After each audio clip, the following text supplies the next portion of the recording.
अल्पवयीन मुलांमधल्या वाढत्या गुन्हेगारीनं पालकांच्या चिंतेत भर पडली आहे। गेल्या 2 दिवसात राज्यात 3 धक्कादायक घटना घडल्यात। नागपूर आणि सोलापूर जिल्ह्यातल्या माढ्यात 2 अल्पवयीन मुलांनी आत्महत्या केली आहे, तर पुणे जिल्ह्यातल्या दौंडमध्ये एका अल्पवयीन मुलानं आपल्याच मैत्रिणीच्या हत्येची सुपारी दिली। पाहूया हा रिपोर्ट। 17 वर्षाच्या मुलीनं स्वतःचा गळा चिरला। 14 वर्षाच्या मुलाची गोळी झाडून आत्महत्या। 14 वर्षाच्याच मुलाकडून मुलीच्या हत्येची सुपारी। अल्पवयीन मुलांच्या पालकांची चिंता वाढवणाऱ्या आणि महाराष्ट्राला हादरवून सोडणाऱ्या या 3 घटना आहेत। पहिली घटना आहे नागपुरातली। धंतोली पोलीस ठाण्याच्या हद्दीत राहणाऱ्या 17 वर्षाच्या मुलीनं ऑनलाईन गेमच्या टास्कमुळे आपला जीव गमावलाय। 17 वर्षाची ही मुलगी सतत ऑनलाईन गेम खेळायची। डेथ हा शब्द गुगलवर सर्च करायची। ही मुलगी एका ऑनलाईन गेमच्या अखेरच्या टास्कमध्ये असावी असा संशय आहे। आत्महत्येपूर्वी तिनं ऑनलाईन चाकू मागवल्याचा देखील संशय व्यक्त केला जातोय। सोमवारी सकाळी आई-वडिलांना ती रक्ताच्या थारोळ्यात सापडली। नागपूरच्या धंतोली पोलीस स्टेशनच्या हद्दीमध्ये एक दुर्दैवी अशी घटना घडली की एका अल्पवयीन मुलीने आत्महत्या केल्याचा प्रकार जो आहे तो समोर आलेला आहे। ती मुलगी जी आहे ती 12व्या वर्गात शिकत होती आणि पाश्चात्य संस्कृतीचा प्रभाव तिच्यावर होता। ऑनलाईन गेमिंग सारखे प्रकार सुद्धा ती खेळत असल्याचं सुद्धा माहिती समोर येते। मात्र यावर अजूनपर्यंत कुठलीही स्पष्टता नाही। तिने काय केलं आणि कशासाठी सुसाईड केलं हे अजूनपर्यंत पुढे आलेलं नाही आहे। मात्र या घटनेने मोठी खळबळ उडालेली आहे। दुसरी घटना आहे सोलापूर जिल्ह्यातल्या माढा तालुक्यातली। माढा तालुक्यातल्या आडेगावमध्ये 8वी मध्ये शिकणाऱ्या मुलानं डोक्यात गोळी झाडून आत्महत्या केली आहे। आत्महत्या करणाऱ्या मुलाचे वडील सीमा सुरक्षा दलात जवान आहेत। त्यांचीच रिव्हॉल्वर घेऊन घरातल्या खुर्चीवर बसून मुलानं आत्महत्या केली आहे।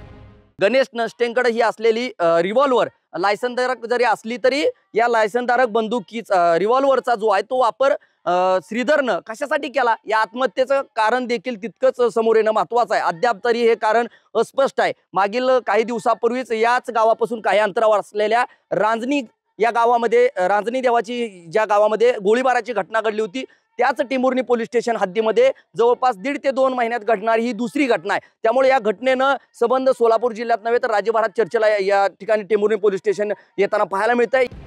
तर तिसरी घटना आहे पुणे जिल्ह्यातल्या दौंड तालुक्यातली।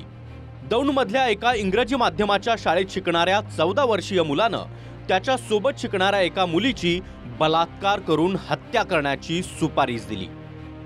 विद्यार्थ्यानं पालकांची खोटी स्वाक्षरी केली होती। त्याची तक्रार त्याच्याच वर्गात शिकणाऱ्या मुलीनं शिक्षकांकडे केली।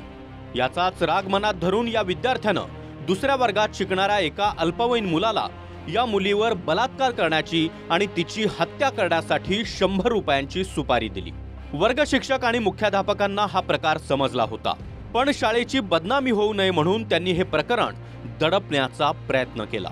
पण विद्यार्थिनीनं हा प्रकार पालकांच्या कानावर घातल्यानं हे प्रकरण पोलिसात गेलं।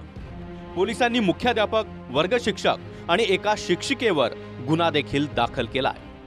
टेंबुर्णी पोलीस स्टेशनच्या हद्दीमध्ये आडेगाव गावामध्ये एक गणेश श्रीधर गणेश नष्टे या 14 वर्षीय मुलाने स्वतःच्या घरामध्ये घरातील रिव्हॉल्वरने स्वतःच्या डोक्यामध्ये गोळी घालून आत्महत्या केलेली आहे।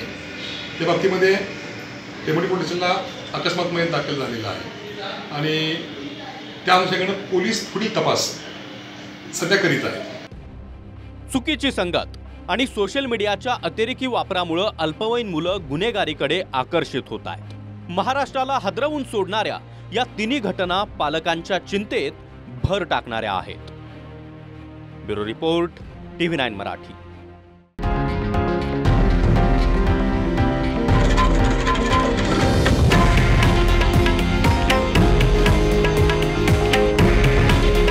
हे आहे देशातील नंबर 1 न्यूज नेटवर्क आणि आपण पाहत आहात TV9 मराठी।